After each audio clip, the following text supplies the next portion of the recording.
Je m'appelle Philippe Simet, je suis philosophe et je m'intéresse à la façon dont l'architecture raconte nos modes de vie. Je vous emmène explorer les habitats les plus singuliers de la planète afin d'en découvrir le sens et d'en partager les richesses.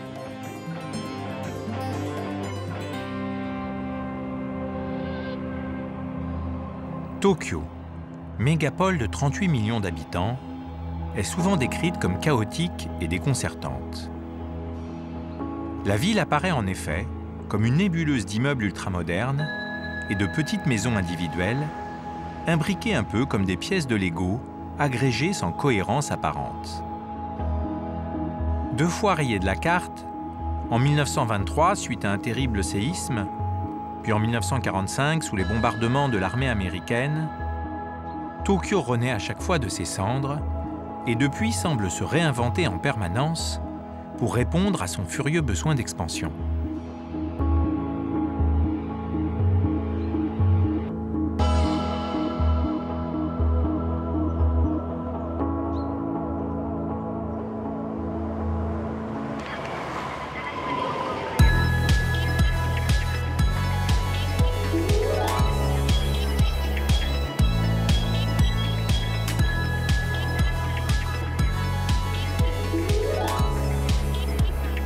Avec ses 13 500 habitants au kilomètre carré, Tokyo est l'une des villes les plus denses du monde. Il y manque encore et toujours de place. Pour s'adapter, elle opère aujourd'hui une nouvelle mutation, celle des micro-maisons, ces minuscules habitations qui rivalisent d'originalité par les formats qu'elles adoptent, s'immisçant dans les moindres interstices de la ville, aussi petits soient-ils. Ce sont ces micro-maisons où s'inventent de nouvelles façons d'habiter la ville que je suis venu découvrir. Dans le quartier de Shibuya, l'un des plus effervescents de Tokyo, se niche une maison surprenante, coincée entre un parking et un immeuble. C'est celle de Satoshi et de sa famille.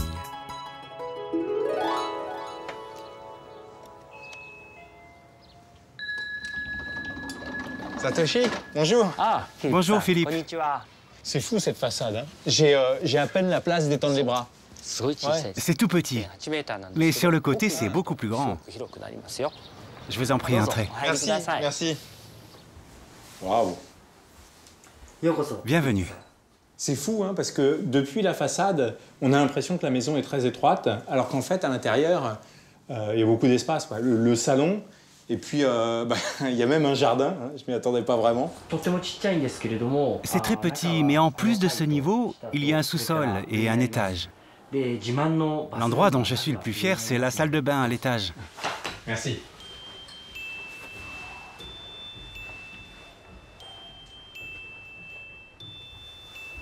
Waouh.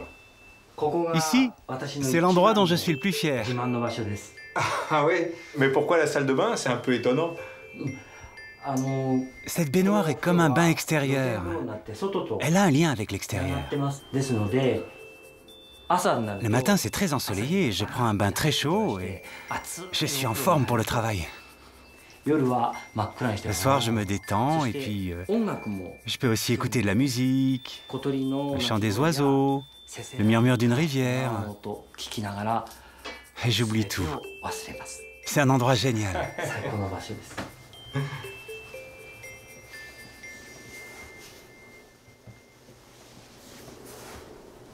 Bon, là, c'est la chambre. Le lit, il est immense, hein. Il occupe toute la pièce. Ma fille, ma femme et moi, nous dormons ensemble dans cette chambre. Au Japon, quand les enfants sont petits, on dort tous ensemble. C'est la tradition. Mais alors, ça veut dire qu'elle n'a pas de chambre? La chambre de Miroku est au sous-sol. Pour l'instant, elle y fait ses devoirs et y joue du piano et de la trompette. Elle lui sert à ça. Quand elle sera plus grande, elle pourra y dormir.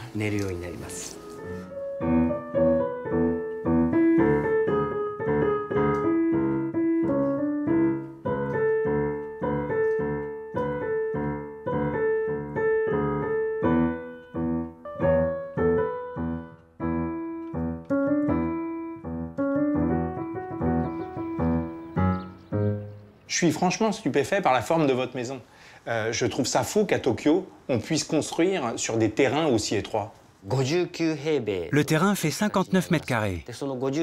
Mais comme il a une forme dite en drapeau, on a dû construire la maison sur une surface encore plus petite de 25 mètres carrés. Si la forme du terrain avait été plus belle, le prix aurait été nettement supérieur. Ce terrain n'était même pas à vendre. Mais le propriétaire a accepté de découper cette petite parcelle et de nous la vendre. En général, les terrains comme celui-ci sont hérités de génération en génération et on n'en trouve pas à Shibuya. Il n'y en avait pas eu à vendre depuis 13 ans. Quand on vous a dit que votre maison ferait 25 mètres carrés au sol, est-ce que vous imaginiez que vous pourriez vivre là? J'avais très peur qu'on ne puisse pas y vivre, mais j'ai changé d'optique. J'ai pensé que ce n'était pas seulement une surface, mais un espace, un cube.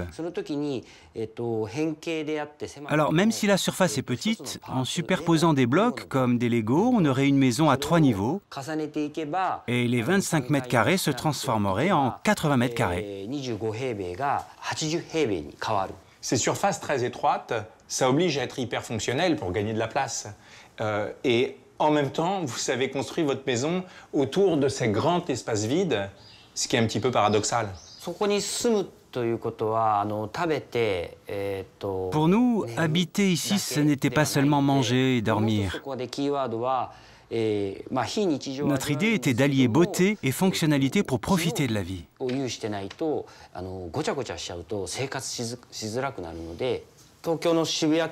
Le quartier de Shibuya est un quartier récent et qui déborde d'énergie.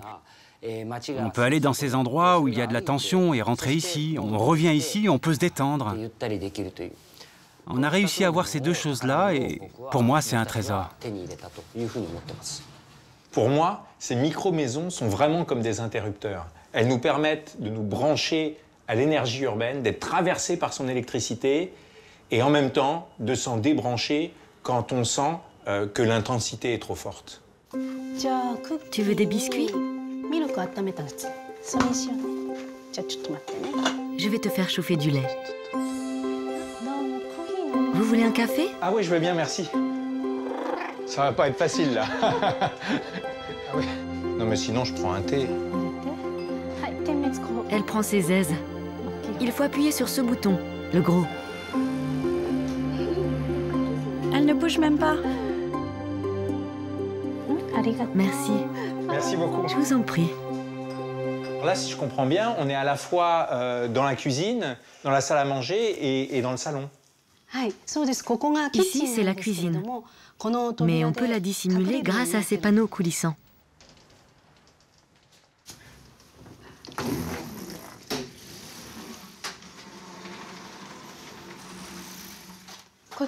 Ça permet de cacher la cuisine.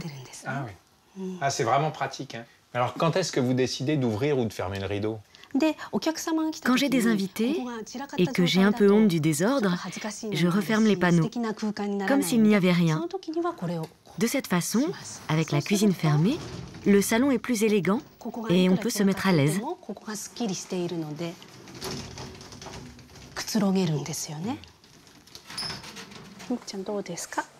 Comment ça se passe? Oui, c'est ça. Cette pièce, elle est vraiment très fonctionnelle. Mais est-ce que vous n'aimeriez pas qu'elle soit tout de même un peu plus grande? Non, pas du tout. Vous savez, la maison de mes parents est une très vieille maison japonaise. Il y a 13 pièces en tout. Et quand j'étais enfant, cette grande maison me faisait un peu peur. Comme beaucoup de pièces n'étaient pas utilisées, j'avais l'impression de ne pas trouver ma place. C'est vrai que notre maison est petite, mais chaque pièce a son rôle. Et puis, ici, je suis entourée d'objets qui me sont chers. Une photo de mes chats, des cadeaux que ma fille m'a fabriqués. Les choses que j'aime sont toutes à côté de moi. Et finalement, c'est parce que c'est petit que je peux être ainsi entourée et me détendre. En vous écoutant, on comprend que la maison est vraiment un prolongement de soi-même et que ce n'est pas tant la taille qui compte que la façon dont on s'y sent relié. Apollon. Oh là. Ce lien si fort, avec un si petit espace, m'étonne. S'il est certainement la marque d'un bien-être en famille, il est aussi celle d'un repli difficile à concevoir. L'exiguïté de ces maisons ne commande-t-elle pas plutôt l'évasion? Comment se procurer de l'intimité là où l'espace est forcément commun? Quand on est jeune, et en couple notamment, comment vit-on dans ce type de maison? Dans le quartier populaire d'Aoto, ces micro-maisons neuves s'agglutinent en rang d'oignons sur un petit bout de terrain. Au pied de l'une d'elles, Nami et une de ses amies m'attendent. Nami habite 60 mètres carrés avec sa sœur et ses parents. Elle accepte de me montrer comment elle concilie cet espace avec son besoin d'intimité. Bonjour. Bonjour. Bonjour. Vous êtes bien là au soleil? Comme il fait beau aujourd'hui, on est mieux dehors qu'à l'intérieur. Vous voulez entrer? Ah ouais, je veux bien. Merci. Je vous en prie. Ouais. On va monter? Ici, c'est le rez-de-chaussée. Et voici le premier étage. C'est la cuisine. Ma chambre est en haut, allons-y.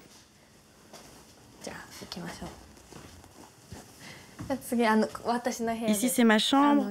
On ne peut pas rentrer à deux. Alors, je vous en prie, entrez. Waouh. Ouais, c'est franchement minuscule. C'est petit, mais je me sers de cette chambre que pour dormir. À la maison, je suis plutôt dans le salon, donc ça va.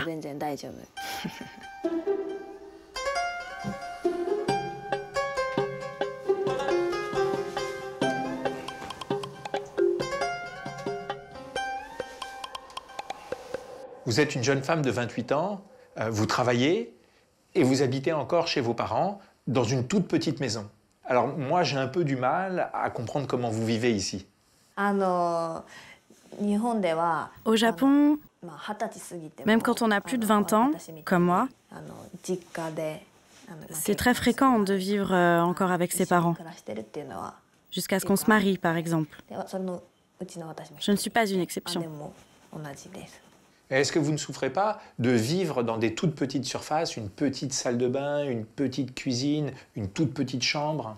Non, je ne suis pas souvent à la maison. Généralement, je vois mes amis à l'extérieur, pour dîner par exemple. Je reste à la maison uniquement pour prendre mes repas en famille et pour dormir. C'est à ça que sert cet espace. Et ça me satisfait tout à fait. Bon, il y a quand même quelque chose qui m'intrigue. Comment il peut y avoir de l'intimité quand on vit dans des espaces qui sont si confinés?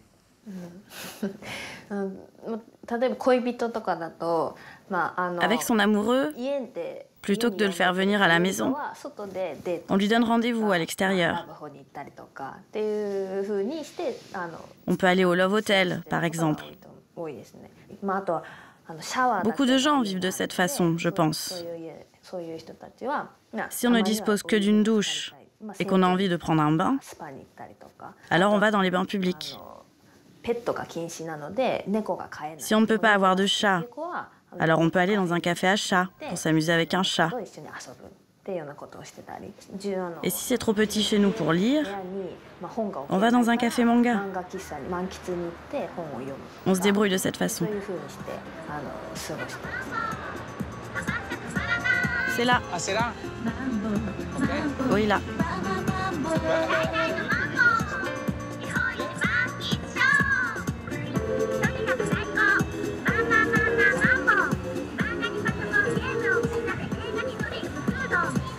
Ici, c'est les mangas pour les filles.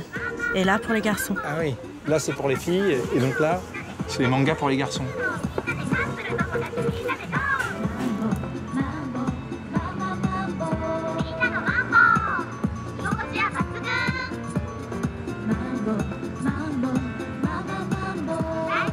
Par ici, vous pouvez prendre une douche. Et là, c'est une zone réservée pour les filles, rose.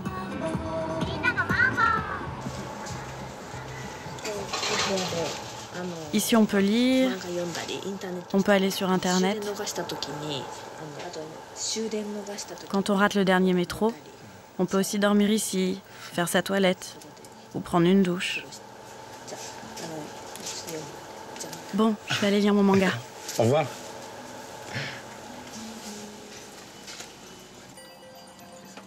Sortir de chez soi où c'est trop petit, pour aller lire dans un endroit encore plus exigu, me semble paradoxal. Mais pour 3 € de l'heure, ces manga cafés sont bondés jour et nuit et confirment que si les micro-maisons peuvent exister, c'est bien parce que la ville est conçue comme une extension de la maison et que les deux vivent en symbiose. L'une n'existe pas sans l'autre. Tous les commerces et les services sont à proximité du domicile. Ils en sont comme le prolongement. Les squares jouent le rôle du jardin de la maison. Les innombrables restaurants remplacent les salles à manger. Et les distributeurs automatiques au coin de chaque rue sont l'annexe des frigos.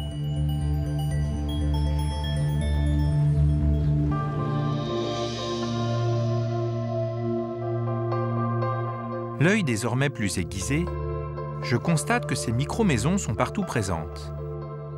En se confrontant à une échelle urbaine démesurée et à des bâtiments souvent standardisés, ces petits objets architecturaux parviennent à réinsuffler une échelle humaine dans la ville.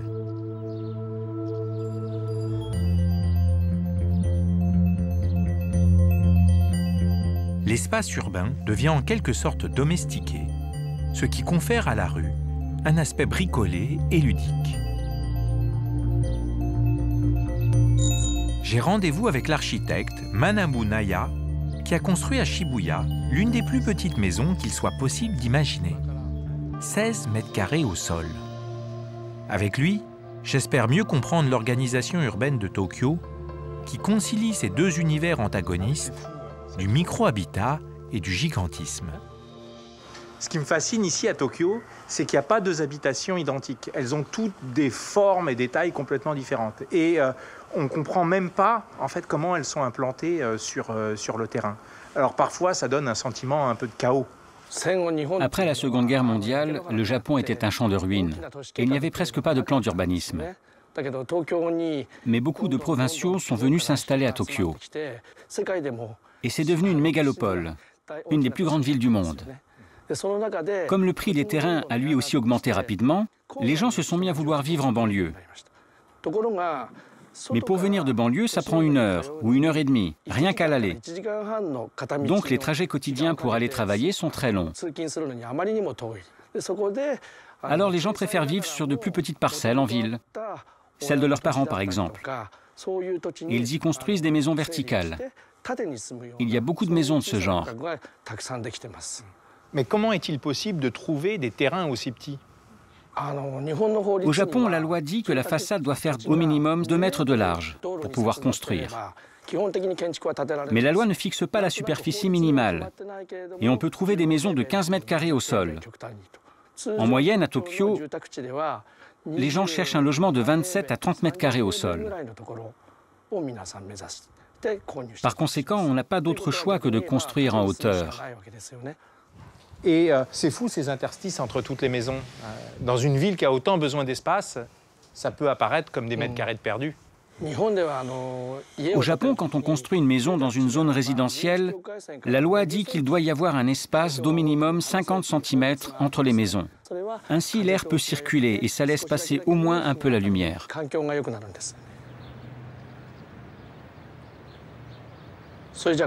Allons voir la maison que j'ai construite dans le quartier. C'est celle-là? Oui. Waouh! Il y a 3 étages?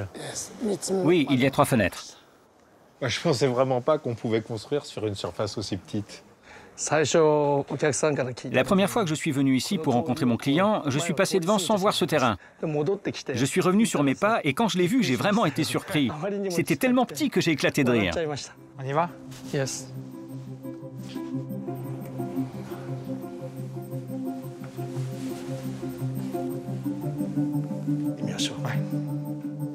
Cette maison, bâtie sur 3 niveaux apparents, se scinde à l'intérieur en 7 demi-niveaux qui fonctionnent comme des paliers autour d'un escalier central.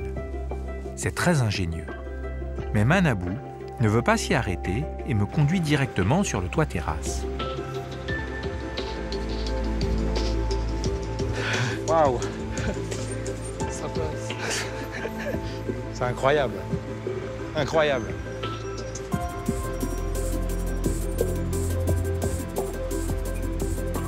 Ah, et là aussi, hein, il y a une vue vraiment géniale.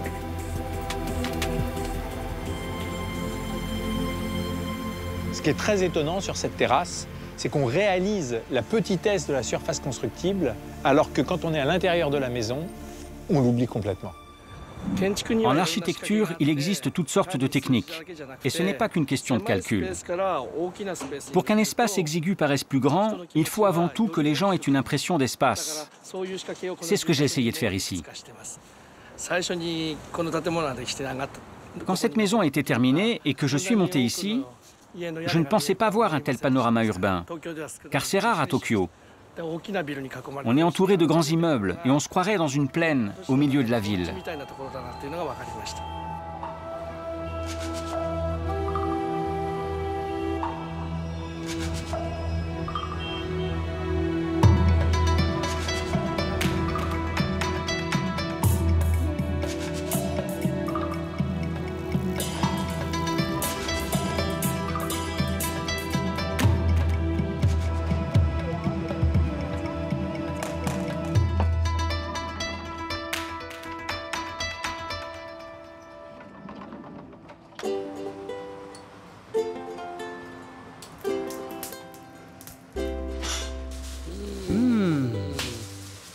Ça commence à prendre.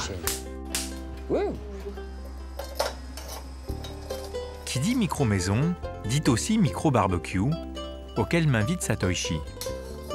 Au pied du micro-jardin ouvert sur le ciel, c'est pour Satoshi un moment à part. Comme une bulle où la famille se retrouve. Ça sent bon, hein. Oh là là! C'est superbe! Merci. Ah oui, un petit bout de saucisse. Super. Merci. Et vous en faites souvent des barbecues? Ouais. Oui.